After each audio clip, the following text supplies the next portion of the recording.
Hi friends, বহুদিন video দিব পৰা নাছিলো অলপ সৰকাৰি কিছু কামত নিয়োজিত হৈ থকা কাৰণে একদম টাইম উলিয়াব পৰা নাছিলো কাৰণ আপোনাৰ লগত কিছু ভিডিও শেয়াৰ কৰিব পৰা নাছিলো আজি খুব এটা ইম্পৰ্টেন্ট পইণ্ট এটা লৈ আপোনালোকৰ ওচৰত আহিলো ভাবিলো কথাটো কৈ থওঁ আপোনালোক সকলোৱে গমো পাব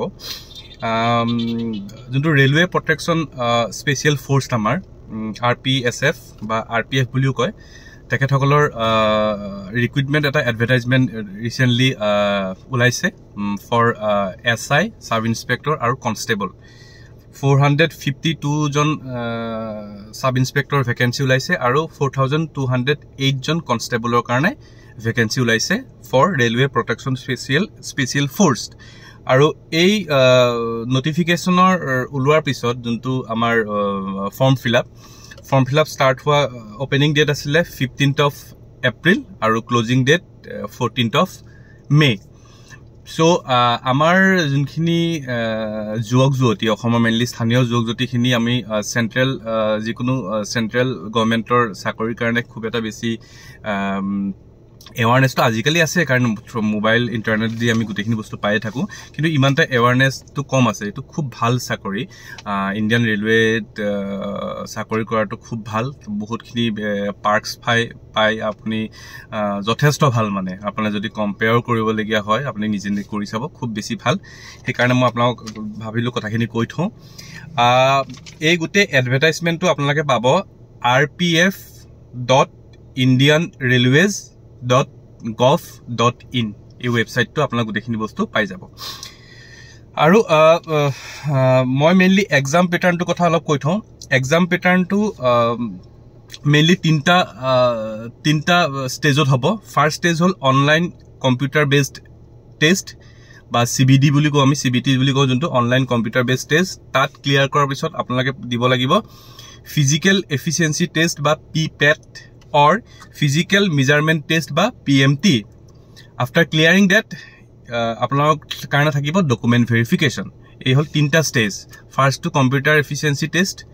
juntu amar computer based test computer efficiency no sorry computer based test hobo CBT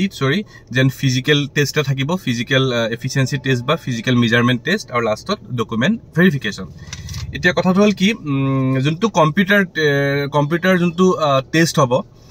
তাত থাকিব টোটাল মার্কস টোটাল টাইম হ'ব 90 মিনিটস মানে 1.5 ঘন্টা আৰু টোটাল মার্কস থাকিব টোটাল কোয়েশ্চনস থাকিব 120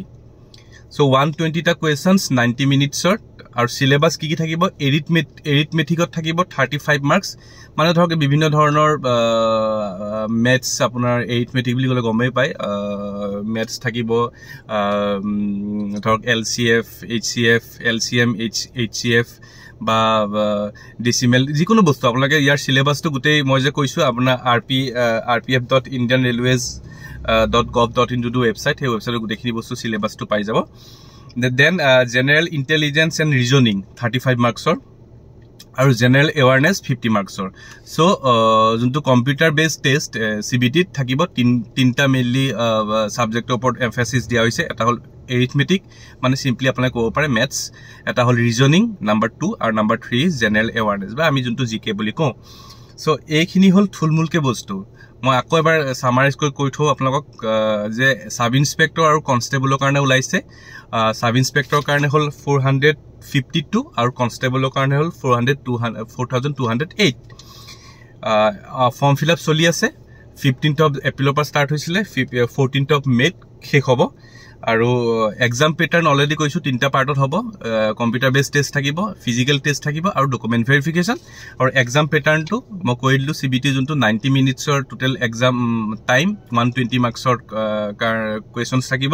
আৰু কি থাকিব এই গুটেখিনি বস্তু আপোনালোকে জাস্ট মই আপোনালোকৰ কোনে যদি গম পোৱা না এক্সামটোৰ বিষয়ে মই জাস্ট কৈ থলো যে আপোনালোকে নিজে গৈ